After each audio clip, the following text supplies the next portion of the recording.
Bonjour tout le monde, j'espère que vous allez bien. Aujourd'hui, je fais une vidéo sur les dettes pour vous aider à naviguer un petit peu plus à travers ce gros fardeau financier-là qui peut sembler intimidant. Donc, qu'est-ce qu'on doit faire avec une dette? Est-ce qu'on doit la rembourser plus vite? Comment est-ce qu'on doit réagir lorsqu'on a une dette? Donc, je vous montre des chiffres. Donc, je vais essayer de rester le moins possible partial, donc être impartial, ce serait plus la meilleure définition à dire, pour vous présenter qu'est-ce qui arrive quand on prend telle décision avec une dette. Donc, quoi faire dans différents scénarios. Donc, sans plus attendre, je vous partage le fichier Excel que j'ai monté pour vous. On va aller voir 3 scénarios ensemble aujourd'hui. Donc, quand on a une hypothèque, quand on a une dette étudiante, quand on a une carte de crédit.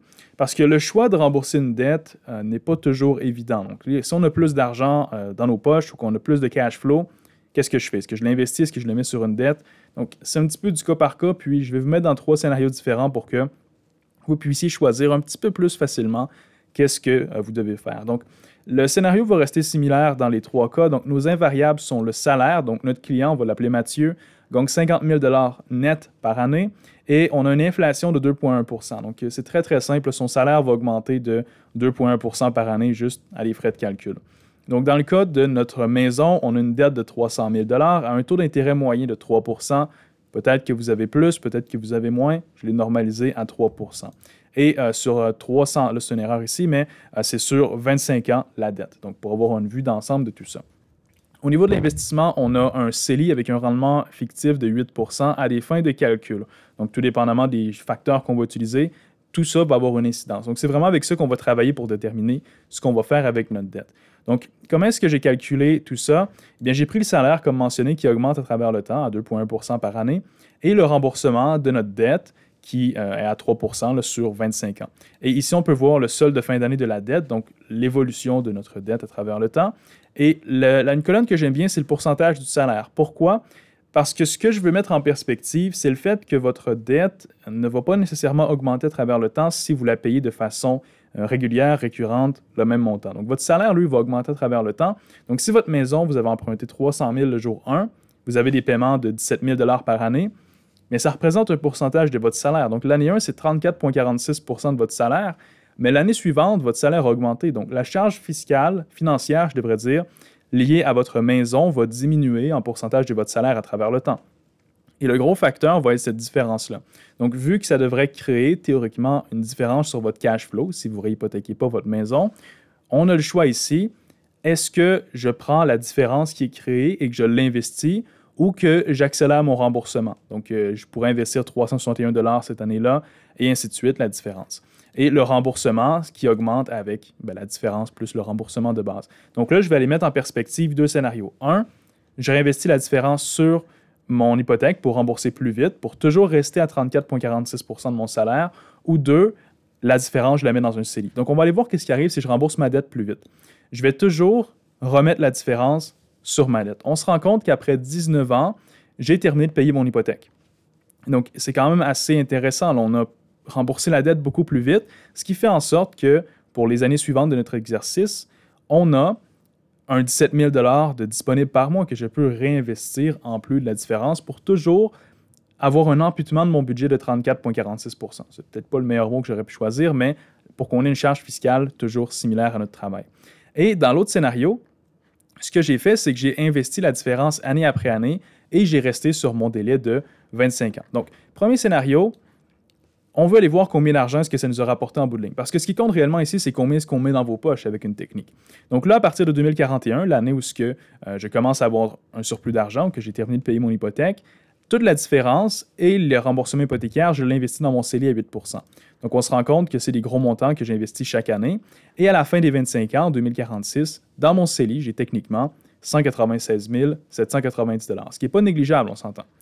Maintenant, de l'autre côté, si j'avais commencé à investir la différence aussitôt que j'en avais une, donc en 2023, jusqu'à la fin de 2046, donc la fin de notre exercice, j'aurais 249 353 $.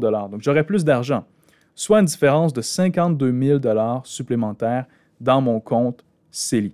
Donc, dans ce scénario-là, c'est clair, net et précis que de prendre l'argent qu'on a de surplus, de l'investir au lieu de l'injecter directement sur mon hypothèque, va être plus rentable sur le long terme. 52 000 représente 64 % de mon salaire en 2046 et ça représente 17,52 % de la dette initiale. Donc, on se rend compte que c'est assez phénoménal à quel point que c'est plus rentable d'investir que de rembourser son hypothèque rapidement. Mais ça, c'est pour une maison. Donc, on s'entend que c'est un scénario assez unique. Qu'est-ce qu'on fait si on a une dette étudiante? Bien souvent, notre dette étudiante va être plus petite. Dans notre cas, j'ai pris une dette étudiante de 100 000 pour mettre des chiffres en perspective. C'est à 1 % d'intérêt, comme plusieurs dettes, mais le pourcentage peut changer. Et je vais rembourser ça sur 10 ans. Donc, on va aller voir sur une période plus courte l'incidence que ça peut avoir. Donc, les variables restent les mêmes. J'investis toujours la différence ou je rembourse ma dette. Donc, si je décide de mettre la différence sur ma dette, combien de temps est-ce que je sauve?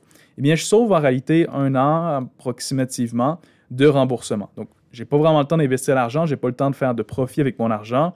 La différence que j'ai mise, 17 558, arrive au sol. Donc, ça, c'est tout ce que j'ai à la fin de l'année dans mon CELI, en ayant remboursé ma dette plus vite. Tandis que de l'autre côté, si j'ai commencé à investir mon argent en différence dès le début, donc la deuxième année, je termine l'exercice avec 13 102 $. Donc, on se rend compte que les chiffres ne sont pas énormes, mais c'est quand même un 3 000 $ de plus dans vos poches. En fait, 2 500 $ de plus dans vos poches, ce qui est 4,59 % du salaire, soit 3 % de la dette. Donc, pour un prêt étudiant, ça devient intéressant. Là, il y a un facteur qu'il faut considérer, c'est que l'inflation augmente de 2,1 % par année et vous avez 1 % d'intérêt sur votre dette. Donc, techniquement, votre salaire va toujours augmenter beaucoup plus vite que les intérêts sur la dette. Donc, pour une dette de 1 %, c'est loin d'être préférable de la rembourser plus rapidement, comme les chiffres nous le disent. L'idée, c'est qu'on va toujours prioriser les taux d'intérêt les plus hauts. Et non seulement ça, si je mets l'argent de côté dans mon CELI tout ce temps-là, eh bien, j'ai accès à l'argent. Si la 5e année, j'ai un problème financier, que j'ai besoin d'argent, mais que je n'ai pas d'épargne de côté, eh bien là, j'aurais 3 802 $ dans mon CELI qui serait là à ma disposition. Tandis que si j'avais mis tout l'argent sur la dette, j'aurais aucune épargne. Et la seule solution que j'aurais serait d'emprunter encore plus. Donc là, on va aller voir un scénario plus intense, je vais le dire comme ça, avec une carte de crédit. J'ai une carte de crédit à 19,99 de taux d'intérêt, donc 20 %, et j'ai une dette de 10 000. Donc ça, c'est un scénario qu'on peut voir de façon plus fréquente. Je rembourse, là, ça peut varier d'une personne à une autre, mais je rembourse ma carte de crédit sur une période de 10 ans pour faire mes calculs. Donc on se rend compte qu'après 10 ans, ma dette est terminée. Et là, si je mets la différence, parce qu'on s'entend la différence est assez intense dans ce scénario-là, je termine de payer ma dette grossièrement à la fin, au début de la 9e année. Je termine ma dette à ce moment-là. Donc, je sauve à peu près 2 ans de remboursement, ce qui est assez intéressant. Ce qui me fait au total, si je réinvestis la différence lorsque j'ai terminé de payer ma dette, un 3 781 $ à mon CELI. Tandis que de l'autre côté, si j'investis la différence sans rembourser ma dette plus vite, je termine l'exercice avec 2 959, ce qui me fait une différence totale de 822 $. Et là, on se rend compte que je perds, parce que j'ai un déficit de 822 $. Donc, dans ce scénario-là, il est plus rentable de rembourser ma carte de crédit en premier. C'est vrai que je n'aurais pas nécessairement eu accès à l'argent et que si j'ai un imprévu, j'aurais dû reprendre sur ma carte de crédit, mais dû au fait que le taux d'intérêt est tellement élevé, il est préférable de rembourser ma carte de crédit en premier. Donc, chers amis, c'est du cas par cas. Dans le cas de la maison, je crois que ça parle par soi-même. C'est une différence sur le long terme. Ça paraît, l'argent a le temps de travailler. La dette étudiante, le taux d'intérêt est tellement bas que c'est simplement pas rentable de rembourser la dette plus vite. Mais dans le cas d'une carte de crédit, les intérêts sont tellement hauts qu'il n'y a aucun placement qui va être plus rentable que ça, en fait. Si vous connaissez un placement qui vous rapporte 20 % garanti chaque année, appelez-moi tout de suite, on s'entend. Mais dans le cas où le taux d'intérêt est plus élevé, il est préférable de rembourser la dette. Donc, je vais résumer ça très simplement. Si votre taux d'intérêt est élevé, la dette. Si votre taux d'intérêt est bas, le placement. Et si vous avez besoin de liquidité, on peut encore une fois prioriser le placement. Donc, c'est du cas par cas. Est-ce que vous devez prendre ce que je viens de dire aujourd'hui pour du cash et de strictement vous fier à ces chiffres-là? Non, pas nécessairement. C'est du cas par cas encore une fois. Mais c'est simplement pour vous présenter l'incidence qu'on peut avoir sur le remboursement des dettes. Je suis très conscient qu'avoir des dettes, c'est pas plaisant. Ça peut être un facteur de stress. C'est pas nécessairement le fun de dire j'ai plein de dettes.